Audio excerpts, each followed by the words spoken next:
우리 주님을 사랑하시면 아멘 합시다. 서로 인사할 때 옆 사람에게 감사합니다. 감사합니다.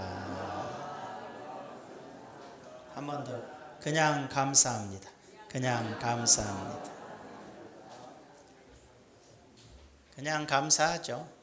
옆에 앉아 주신 것도 감사하고, 그냥 살아있는 것도 감사하고, 눈 떠보니 내가 예배당에 앉아 있는 것도 감사하고, 모든 게 감사하죠. 오늘은 감사로 예배하는 자, 이 제목으로 말씀을 드립니다. 하나님께 예배 드릴 때는 자세가 필요합니다. 오늘 예배가 많은 문제가 있지요. 이런 말이 있어요. 세속화된 복음주의. 복음주의는 복음주의인데, 보수주의는 보수주의인데 세속화돼 버렸어요. 그러니까 지금 자유주의에 대해서 예수님 말고도 구원이 있다, 예수님이나 부처님이나 다 똑같은 사람이지 뭐 하는 그런 신앙으로 이제 흘러가서 하나님의 그리스도의 신성을 모독하는 죄에 빠져버린, 하나님의 말씀이 하나님 말씀이 아니라 그냥 사람이 기록한 것으로 치부하는 자유주의, 이제 그런 신앙이 서서히 세상 사람들과 기독교인들의 마음속에도 침투해 가고 있죠. 그런데 거기에다 더 문제가 되는 게, 그러면 오직 예수님만이 구세주요, 예수님만이 하나님의 아들이시요, 성경은 오직 하나님의 말씀이라고 주장하고 믿는 보수주의의 신앙을 가진 수많은 사람들, 그런데 그 신앙이 그대로 온전하냐 이렇게 봤더니 놀랍게도 보수주의 신앙이란 이름하에 세속주의들한 얘기죠. 철저히 세속화된 신앙으로서 살아가는 것, 철저히 세속화된 신앙을 가지고 하나님을 믿는 신앙. 그러니까 이론적으로, 말로는 철저히 하나님을 믿는 신앙이면서도 내 마음은, 생활은 철저히 세속주의의 삶을 살아가는 삶을 세속주의 복음주의라 이렇게 불러요. 이건 어디서부터 나타나느냐? 예배에서부터. 예배를 축제입니다 이런 식으로. 그래서 예배는 축제라 그러면서 막 기타 치고 춤추고 놀죠. 예전에 예수 믿기 전에 카바레에서 막 춤추고, 또 클럽에서 막 하던 사람들이 은혜 받아서 교회 나와서 신앙생활 하는데 앉아있기가 너무 힘들죠. 평생을 이렇게 살았는데 앉아있기가 너무 힘들어. 좀 신나는 예배 없나? 예배도 예배 나름이지 거룩이 아니라 좀 신나고 막 춤추고 이런 건 없나? 했더니 있어. 어떤 교회 보니까 앞에서 춤추고 뒤에서 춤추고 막 드럼 치고, 드럼나 치죠. 치는데 막 앞에 나와서 막 흔들고, 그러고 나서 내가 뭐 했지? 이게 우리가 찬양한 건가 할 때 막 트집을 잡지요. 다윗도 기뻐서 춤췄잖아. 막 한 구절 가지고 막 다 때려치는 거지요. 다윗은 법궤를 가져와서 기쁜 표현이었고, 하나님께 예배를 그렇게 드리는 건 아니지 않겠어요? 하나님께 예배를 그렇게 드리는 건 아니고, 하나님께 예배는 신령과 진정으로 드려야죠. 거룩하고 영적으로 드리는 게 맞죠. 그렇게 자꾸 하다 보니까 설교도 내가 원하는 설교, 내가 지금 난 이런 게 필요한데 이런 설교 해준 사람 없나? 그러면 강의를 들으러 다니셔야지. 세미나를 들으러 다니. 교회에서 돈 버는 법 좀 안 가르쳐주나? 아니죠. 주식하는 전문가한테 가야지. 성공 철학을 전하는 사람에게 가야지. 거기 가서 공부하면 되지. 뭘 그렇게 교회에서 돈 버는 법 가르쳐줘야 되고 뭐 해야 되고 뭐 세미나 하고 막 이런 건 아니잖아요. 교회는 성경을 전해주는 교회. 야구 보러 가려면 야구장으로 가야지 교회로 가는 것도 아니고, 그죠? 영화 보러 가려면 교회로 가는 거 아니죠? 영화관에 가듯이 하나님께 예배 드리려고 하는 사람이 교회로 오죠. 교회는 예배 드리는 곳, 아버지께 기도하는 곳이지 영화 보는 것도 아니고요. 뭣도 아니에요. 요즘 기적의 소녀라는 영화가 있다고 뭐 영화관에 상영해봤자 10만 명도 안 올 테니까 그 기독교 영화니까 신앙적 영화니까 교회에서 상영하라고. 우리 교회는 해준대. 뭐 100명만 모이면 영화 상영을 해준대. 그러니까는 또 저기 시골에 계시는 지방 저기 주위에 계시는 교회는 성도님들이 10명, 20명, 30명이니까 우리 모여서 하자. 막 또 그러고 있더라고. 근데 영화관에 가서 보시오. 응? 영화관에 가 보시라고. 기독교 영화니까 그냥 돈 내고 영화관에 가서 보시라고. 교회가 영화관이 되면 되겠습니까? 그런 모습은 좀 아름답지 않다. 간혹가다 교육적으로 이렇게 하는 건 있어도 말이죠. 그럼 예배는 어떻게 드려야 되나? 몇 가지 설명해 드릴게요. 예배는 어떻게 드려야 되나? 첫 번째로 보니까 1번 순정의 제사. 순정의 제사 그러니까 웬 제사야? 제사 그러면 우리는 집에서 할머니 할아버지 돌아가신 할머니 할아버지 조상님들 이걸 제사라 그러잖아요. 제사란 단어는 원래 하나님께 드리는 예배를 제사라 그랬어요. 구약시대 때 하나님께 제사한다 그랬어요. 하나님께. 그런데 신약에 와서는 예배라는 단어로 바뀌어졌죠. 바꿔서 사용해요. 구약의 제사할 때는 제사라는 말을 표현해요. 왜 그러느냐? 마귀가 원래 천사장이었는데 하나님을 대적하고 하늘에서 쫓겨날 때 그 마귀와 함께 대적을 했던 수많은 천사들이 다 세상으로 쫓겨나고 지옥으로 던져지고 또 세상으로 쫓겨나죠. 그래서 얘네들은 사탄이 되고 귀신들이 되고 악령들이 됐단 말이에요. 그러니까 이런 귀신들이 하는 짓이 뭐냐? 마귀가 천사장 루시퍼가 하나님을 대적한 이유가 나도 하나님처럼 되고 싶다예요. 나도 하나님처럼 되고 싶다. 하나님처럼 예배받고 싶고 하나님처럼 존귀함을 받고 싶다. 경배받고 싶다. 그래서 이들이 나와서 하는 게 뭐냐? 귀신들이 이 세상에 사는 일은 가장 기본적인 것이 예배받고 싶다예요.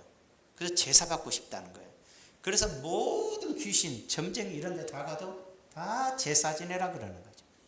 그 귀신들이 시키는 건 무조건 제사 지내라 그래요.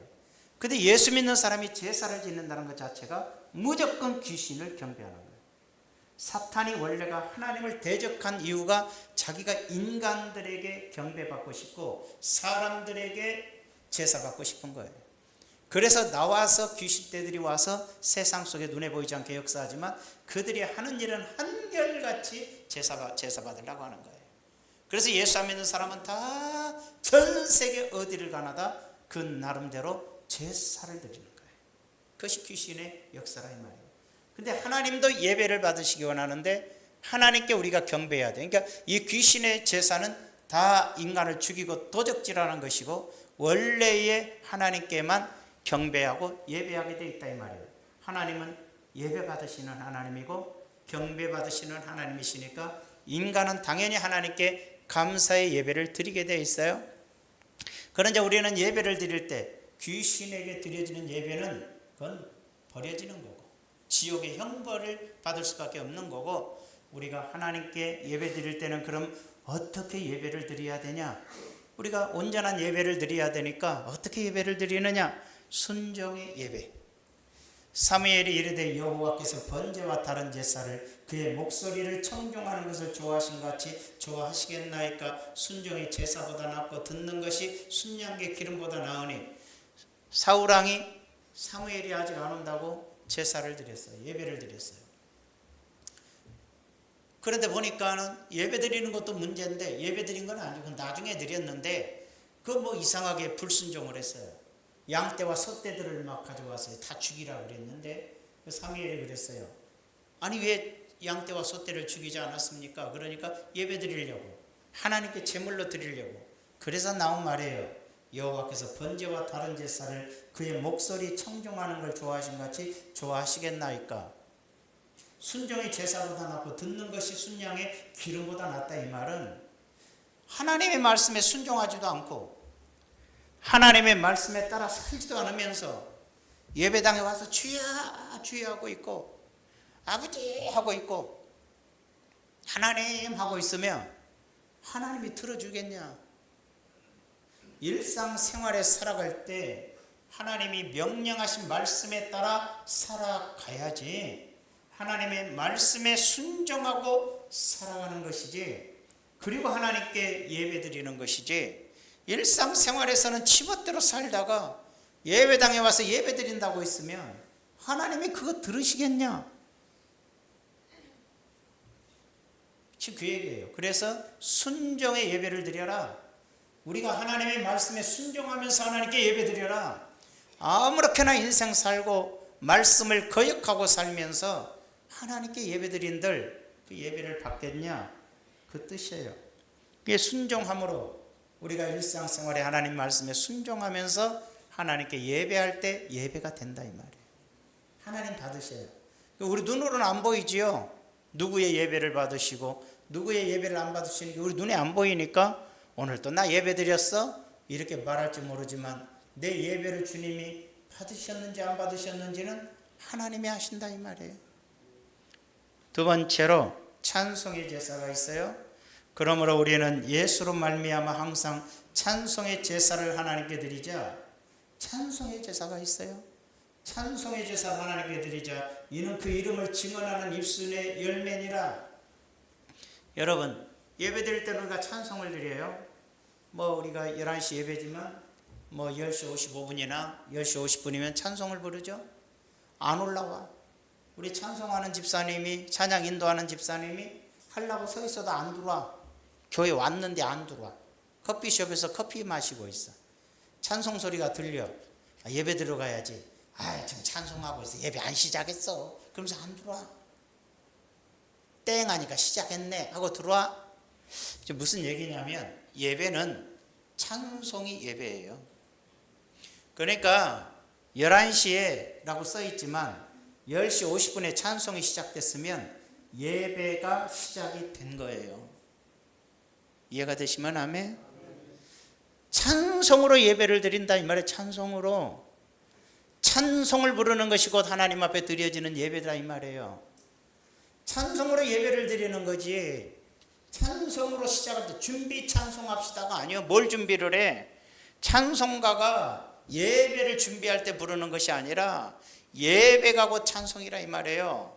그러니까 딱 10시 50분이든 11시든 간에 찬송이 시작됐으면 이미 예배가 시작된 거예요.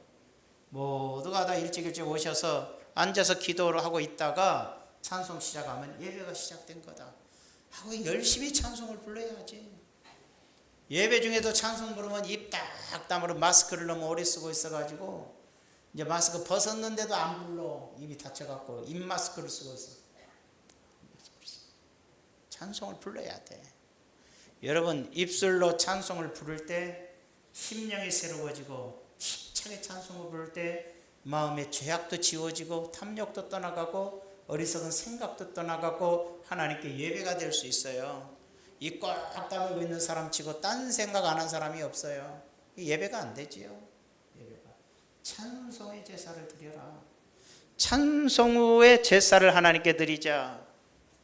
이는 그 이름을 증언하는 입술의 열매니라. 찬송이 입술의 신앙의 열매라는 거예요. 내가 하나님을 믿는 신앙의 기준이 찬송을 통해서 드려지는 열매다. 지금 이렇게 표현하는 거죠. 찬송 부를 때 힘있게 부르시기 바랍니다. 박수 칠 때는 박수도 치겠지만 박수 안 쳐도 되잖아요. 그냥 소리를 힘차게 불러요. 나이가 들어 소리가 안 나와요. 그 사람은 속으로 불러요. 나이가 들어갖고 힘 없는데 세게 하다 죽는 수가 있어요. 그러니까는 그 사람들은 살살 해도 돼요. 그렇지만 찬송을 불러라. 오직 선을 행함과 서로 나누어 주기를 잊지 말라. 하나님은 이 같은 제사를 기뻐하시느니라. 순종의 제사라 그랬는데 선을 행함과 서로 나누어 주기를 잊지 말라. 하나님이 이 같은 제사를 기뻐하시느니라. 착하게 살고 나누어 줄지를 기뻐해라. 그것이 곧 생활 속의 제사예요. 생활 속의 예배예요. 우리가 선을 행하고 이웃을 도와주는 것이 생활 속의 예배가 되는 거거든요. 그 하나님 굉장히 기뻐하시는 예배다라 이 말이에요. 욕심 부리고 속이고 사기친 사람들이 잘 살아요. 나쁜 짓 하면 잘 삽니다. 부자예요. 큰 소리 쳐요. 옛날에 보면 교회에서도 그래요. 큰 소리 쳐요. 그지만 한 20년 지나봐요. 죄송해요. 다 거짓돼 있어요. 근데 정직하게 살고 착하게 살고 선하게 산 사람들 봐요. 그렇게 쉽게 부자 되지 않아요. 선하고 착하게 사는 사람 쉽게 부자 되는 법은 없어. 그냥 그렇게 살지만 그러나 세월 지나봐 20년 30년 지나봐요. 다 잘되고 복받고 살아요. 그것이 하나님의 역사예요. 못된 짓 하고 나쁜 짓 한 사람은 당연히 빨리 가지게 되지만 선하고 이웃 나누지 그렇게 사는 사람들이 뭐 그렇게 빨리 되겠어요? 영적으로 축복을 쌓고만 있는 거지. 세월이 지날 때 다 잘 되는 역사가 있는 걸 볼 수가 있어요. 세 번째로는 시편 69편 30절에 보면 읽어드릴게. 내가 노래로 하나님의 이름을 찬송하며 감사함으로 하나님을 위대하시다리니 시편 69편 31절에 이것이 소 곧 뿔과 굽이 있는 황소를 드림보다 여호와를 더욱 기쁘시게 함이 될 것이라. 우리가 황소 한 마리를 예물로 하나님께 드리는 것보다 우리의 찬송을 하나님께 드리는 걸 하나님이 더 기뻐 받으신다 그랬어요. 우리가 돈 많이 벌어서 하나님께 물질로 드릴 수도 있지만 하나님께 마음을 담아 찬송을 하나 드리는 것이 하나님이 내가 황소를 드리는 것보다 더 기뻐하신다 그랬어요. 우리 성가대가 열심히 연습해서 찬송을 하나님께 이렇게 드릴 때마다 황소 한 마리보다 더 큰 예물을 드린다 이 말이에요. 그렇게 하나님은 찬송을 기뻐하신다 이 말이죠. 세 번째로는 감사의 제사가 있어요. 감사로 제사를 드리는 자가 나를 영화롭게 하나니 그의 행위를 옳게 하는 자에게 내가 하나님의 구원을 보이리라. 구원은 우리가 천국 가는 거지만 여기서 하나님의 구원이란 뭐냐면 내가 당면한 어려운 문제에서 벗어나는 것이 구원이라고 되게 표현해요. 병든 자를 예수님이 치료해 주면서 딸아 네 믿음이 너를 구원했느니라. 자식이 귀신 들려 고통당할 때 그 자식을 치료하면서 딸아 내 믿음이 구원했다. 가난과 저주에서 벗어날 때도 하나님이 그를 구원하신 거고 죽을 병에서 살리시는 것도 하나님이 그를 구원하신 것이고 귀신에게 잡혀 인생이 초토화된 사람이 귀신에게서 벗어날 때도 하나님이 너를 구원하시다 이렇게 표현하는 거예요. 구원이라는 건 사람이 사람답게 살지 못하는 무서운 환경에서 벗어나게 해준 하나님의 은혜를 구원이란 말로 생활 속의 구원이란 말로 사용하고 있다 이 말이에요. 내 영혼이 죽어 천국에 가는 건 당연히 그럼 우리가 예수 믿고 구원 얻는 것이고 구원을 보여주겠다. 감사로 예배를 드린 자를 하나님이 구원을 너에게 보여주겠다 이렇게 하는 거예요. 여러분에게 놀라운 역사가 일어난다는 것이죠. 그럼 어떻게 감사해야 될까? 성경 해석자이고 성경학자인 메튜엘리라는 아주 유명한 학자가 있잖아요. 그분이 이렇게 얘기했어요. 감사란 산수 있죠. 산수 수학 산수에서 플러스고 원망이란 산수에서 마이너스다 그랬어요. 그러니까 늘 매사에 감사하면 어려운 일이 와도 감사합니다. 속상한 일이 와도 감사합니다. 좋은 일이 있어도 감사합니다. 그러면 플러스가 항상 붙는데 뭔가 하나가 플러스 되는 거예요. 감사하면 자꾸 뭐가 축복이 달라붙고 원망하고 불평하면 마이너스래. 자꾸 축복이 하나씩 떨어져 나가. 그래서 여러분 생활과 환경과 사업과 모든 일에도 감사하면 좋은 일이 자꾸 생기고 원망 불평하고 속고 화내고 막 그러면 나쁜 일이 자꾸 하나씩 생겨서 좋지 않는 일이 생겨나는 걸 볼 수가 있어요. 자기 자신이 잘 몰라요. 그렇게 돼가는 것은. 나는 왜 이렇게 안 되지? 나는 이렇게 안 돼. 하는 일마다 안 되지. 그런 소리 하지 말고 입에 늘 감사를 하시면 이렇게 잘 될까? 이렇게 잘 될까? 생각지도 않았는데 자꾸 뭐가 달라붙네. 이렇게 되는 거예요. 달라붙은 게 모기가 달라붙은 게 아니고 축복이 달라붙는 거죠. 감사로 예배를 드립니다. 그러면은 감사할 때 어떻게 감사할까? 감사하면 어떤 축복이 오나? 작게 해서 첫 번째로 보면 따라서 감사하는 자는 기적을 체험합니다. 다시 한번 여자분들이 입을 안 열어. 시작. 감사하는 자는 기적을 체험하게 됩니다. 감사하는 자는 기적을 체험하게 돼요. 미국의 시카고에서 태어난 워너 솔맨이라는 사람이 있어요. 워너 솔맨. 미국의 화가인데 미국에 가는데 미국에서 제일 유명해요. 헤드 오브 크리스트, 헤브 오브 크리스트라는 예수님의 성화를 그렸어요. 보여줄 수 있나요? 잘, 이거 많이 봤죠? 이 화면을 많이 보셨을 거예요. 이 그림을 이 사람이 그렸어요. 솔맨이라는 사람. 이 그림이 미국에서 몇만 장이 찍혀서 사람들이 자기 집으로 가져가거나 걸어놨냐면 500만 장이에요. 그게 어마어마하게 부자. 그릴 수는 없지. 500만 장을 언제 그려? 하지만 한 장 그렸는데 그걸 다 인쇄해서 사람들이 이게 이제 가져다가 섬겨. 이 한 장에 얼마씩 팔았을 거 아니에요. 얼마나 또 부자도 됐겠어요. 예수 잘 믿는 사람이에요. 닫아줘도 좋아요. 닫으시고. 그런데 이 사람이 왜 이 그림을 예수님을 그리게 됐냐면 1917년도에 결혼을 했는데 결혼해서 살다가 보니까 이제 자식도 낳고 그랬는데 아내는 유명한 가수였어요. 가수 생활했는데 이제 임신을 했어요. 아이도 낳기 전에 몸이 안 좋아. 몸이 안 좋아서 병원에 갔더니 의사 선생 하는 말이 딱 이렇게 보더니 뭐라 그러냐면 임파선 결핵이래. 지금은 치료돼요. 근데 그때는 치료 못하는 병이에요. 그러면서 임파선 결핵이 생겼는데 치료할 수 없습니다. 현대의학으로는 안 됩니다. 그 당시에 1940년대. 그래서 어떻게 합니까? 그랬더니 그냥 3개월 살고 죽습니다. 그 죽으라는 거야. 그러니까 얼마나 좌절과 절망이 와요. 그래서 이제 갔어요. 부인한테 가서 정말 미안하죠. 이제 뱃속에는 애하고 부인을 놓고 자기가 죽어야 된다니까. 속 없는 남편들은 부인이 고생한지도 모르고 살지만 자기만 생각하지만 제대로 된 남편은 자식과 부인을 걱정하잖아 이게. 그래서 걱정이 되는 거야. 그랬더니 아내가 하는 얘기가 자기는 이제 아내가 난리 날 줄 알았어. 멱살 잡고 흔들면서 이러려면 왜 결혼했냐 일찍 뒤집을지 막 그렇게 할 줄 알았어요. 결혼하기 전에 죽어야지 니까짓 왜 나하고 결혼해갖고 내 인생 이렇게 할 줄 알았더니 그런 여자도 열에 하나는 있어요. 절대 그러지 마요. 근데 이 아내 뭐라 그러냐면 여보 3개월에 대해서 좌절하지 마세요. 왜 3개월에 대해서 절망하세요? 3개월이라는 시간이 얼마나 소중한데 이 시간을 가장 소중하게 사용하세요. 하나님께 감사하시고 가장 소중하게 사용하세요. 부인이 너무나 당당하게 얘기를 해주니까 그래요. 그래서 걱정 안 해도 되겠네. 그리고 내가 하나님께 진짜 감사해 봐야겠다.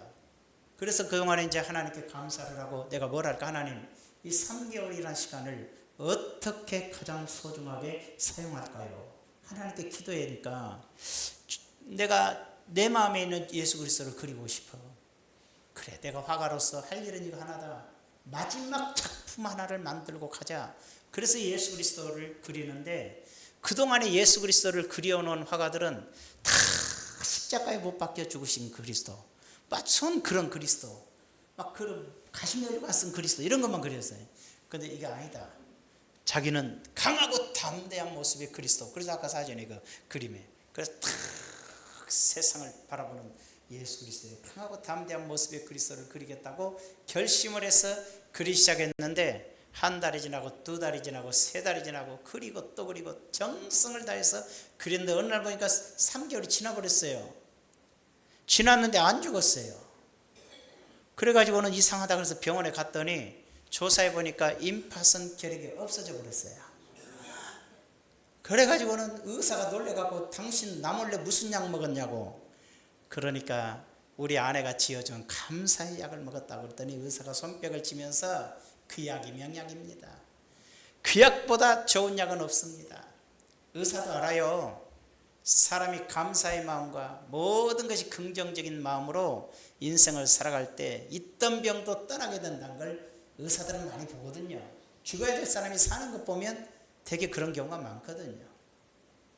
그래서 그가 남긴 마지막 유작은 아니고 그대로도 많은 그림을 남겼겠지만 이 그림이 정말 온 마음을 다한 그리스도를 사랑하는 마음으로 그렸기 때문인지 가장 유명한 미국에서 유명한 예수 그리스도의 그림이 되어 그렇게 많은 그림이 팔리고 가장 유명한 화가가 되는 역사가 일어났어요. 기적이 일어난 거죠.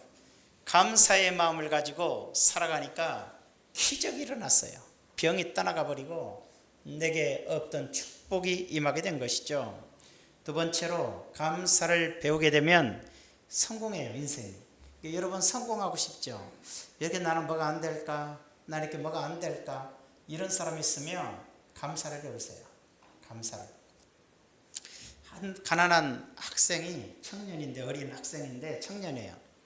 그런데 너무 가난해서 나름대로 여행을 한다고 여행을 하는데 아주 가난하니까 이게 뭐 그 여관 중에서도 제일로 하빨의 여관, 그러니까는 그냥 대문 들었으면 방 하나하나 있고 그 속에 그냥 들어가 자는, 그런 하룻밤 자는 그런 여인숙과 같은 여관에 들어가 잤어요. 너무 가난하니까. 그래 아침에 일어나서 문을 열고 나오니까 세상에 신발을 누가 가져가고 있어요. 그런 데 가면 도둑도 많아요. 그래서 신발을 가져가랬어요. 하나님께 원망을 했어요. 가진 것도 없는 내 것을 가져가도록 놔두십니까? 이제 나 어떡하라고. 여기가 짜증내고 있으니까 주인이 와서 왜 그러냐 그래서 신발을 누가 훔쳐갔다 그러니까 그 당시는 뭐 문제 해결해 주지 않죠. 주인이 뭐라고 그래, 막 미안하게 됐다 그러면서 창고에서 다 떨어진 운동화 하나를 갖다 주면서 이거라도 신어야지 어떡하냐, 신어라. 신었어요. 얼마나 속상해. 그때는 오늘 주일이니까 교회 가자 그래요. 그래서 교회를 따라갔어요. 교회를 따라가서 앉아있는데 와, 막 기도도 안 되고 찬송도 안 되고 신발 생각만 나는 거예요. 신발 생각. 근데 어떤 사람이 옆에 딱 누가 와서 앉아요. 앞에만 보고 있는데 옆에 딱 앉더니 주여 주여 감사합니다. 뭐 그래. 그래서 도대체 나는 화나 죽겠는데 뭐가 그렇게 감사하다는 거야. 그리고 딱 쳐다봤더니 와, 깜짝 놀랐어요. 두 다리가 없어요. 두 다리가 없는 사람이 앉아갖고 감사합니다. 감사합니다. 여호와를 찬양합니다. 감사합니다. 내 인생을 뭐 그러는 거야. 거기서 자기가 어린 청년이 깨달았어요. 나는 운동화 두 짝 잊어버리고 이렇게 분노하고 있는데 다리 두 발이 없어졌는데 감사하고 있다니 이게 어떻게 된 거야. 거기서 깨달음이 왔어요. 아하, 감사하자. 감사하자. 그래서 나는 운동화 잊어버리니까 감사합니다. 그리고 그때부터 내가 어리지만은 인생을 감사로 살아야겠다고 결심을 했어요. 그날 예배를 통해서. 그래야 그때부터 하나님 뭐든지 운동화를 잃어버리건 운동화를 줍든 간에 돈을 잃어버리든 돈을 찾아든 간에 그저 감사했어요. 감사합니다. 감사합니다. 근데 놀랍게 그렇게 청년이 감사하고 사니까 무지무지 가난했는데 아니 가난을 벗어나게 되는 거예요. 뭐든지 안 됐는데 형통의 길이 열리는 거예요. 그때부터 승승장구하기 시작하는 거예요. 이 청년이 감사로 사니까 가난도 저주도 떠나가 버리고 어려움도 떠나가 버리고 안 되는 일도 열리기 시작하고 형통하기 시작하고 공부의 길이 열리고 뭐 그러는 거예요. 세월이 지난 다음에 독일의 장관이 됐어요. 그것도 모든 돈을 관리하는 독일의 재무부 장관이 돼서 마르틴 바덴이에요. 재무부 장관이 돼요. 여러분 그냥 신발 하나에 얽매여서 욕하고 저주하고 사는 인생 됐으면 영원히 그런 사람으로 살 거예요. 그렇지만은 교회 가서 두 다리 없는 사람이 하나님을 찬양하고 감사하는 걸 보고서 회개하고 하나님께 감사하는 법을 배웠더니 인생이 달라져 버리더랍니다. 그래서 여러분 성공하고 싶으시다면 감사를 배워야 돼. 매사가 부정적이고 매사가 원망적인 사람은 되는 게 하나도 없어요. 감사하는 사람은 인생이 성공의 길로 축복의 길로 대로가 열리는 법이에요. 감사하시길 바랍니다. 아무리 어려워도 감사하면 축복이 밀려오고 아무리 좋아도 원망하면 광야 인생으로 뒤집어지게 되어 있어요. 세 번째로 감사하는 사람이 건강의 복을 받아요. 범사에 감사라 이것이 그리스도 예수 안에서 너희를 향하신 하나님의 뜻이니라. 감사는 하나님의 뜻이에요. 하나님이 원하는 게 감사예요. 런던 대학 국제건강사회연구소에서 연구를 했어요. 긍정적이고 감사하는 사람과 부정적이고 원망하는 사람들을 데려다가 연구하기 시작했어요. 오랜 세월 연구하면서 간단하게 최종 결과가 어떻게 나왔냐? 긍정적이고 늘 감사하는 사람은 원망불평하는 사람보다 9년 반을 더 건강하게 살더라. 수명이 10년이 길어요. 10년이. 원망불평하는 사람은 알게 모르게 인생이 10년이라는 세월이 단축돼 버리는 거야. 병들고 아프고 쓰러지고 성인병 걸리고 암 걸리고 온갖 질병이 원망과 불평을 하면 온갖 병들이 밀려오고, 감사하고 모든 걸 좋게 생각하면 축복이 밀려올 뿐만 아니라 건강 병들이 다 떠나가 버리는, 병까지 떠나가 버리는. 눈 뜨고 옆 사람한테 다시 한번 다들 시작. 감사합니다. 시작. 감사합니다.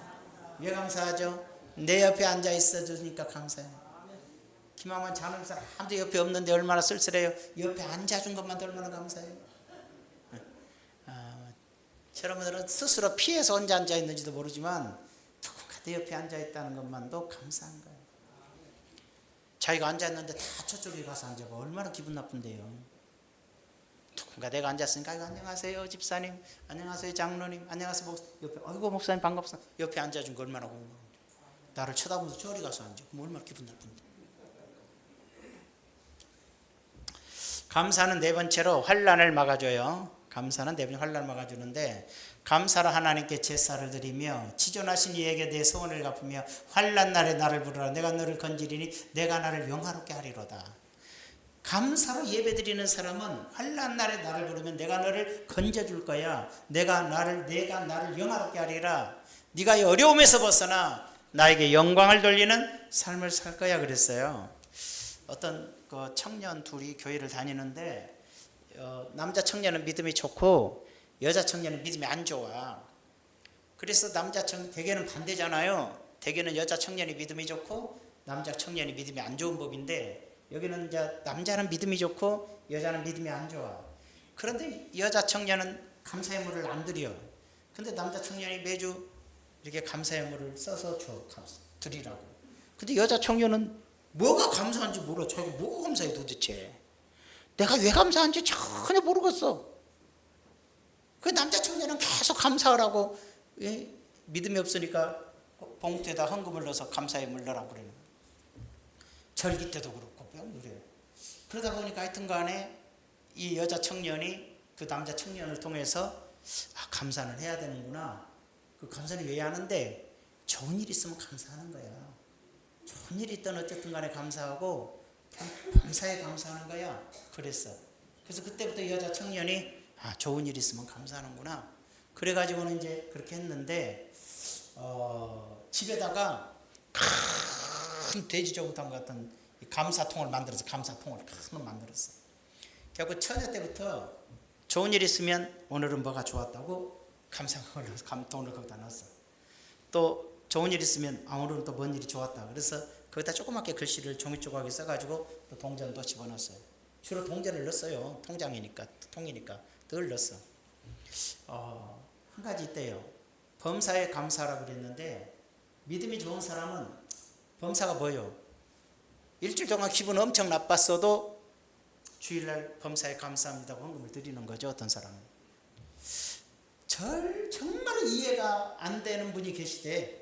그분이 뭐냐면, 아니 왜 저 사람은 매주 범사에 감사헌금을 드리는 거야? 요게 제일로 이해가 안 된대. 그런 사람은 꼭 자기에게 진짜 뭔 좋은 일이 하나 있어야 감사의 물을 드리는데, 매주 범사에 감사님들은 절로 이해가 안 된대네.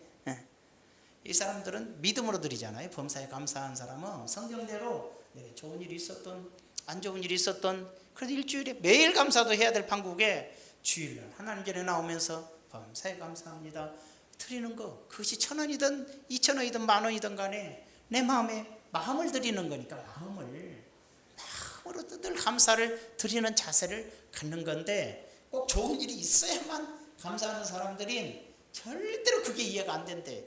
아무리 생각해도 미쳤나 봐. 그런데 뭐 그렇대.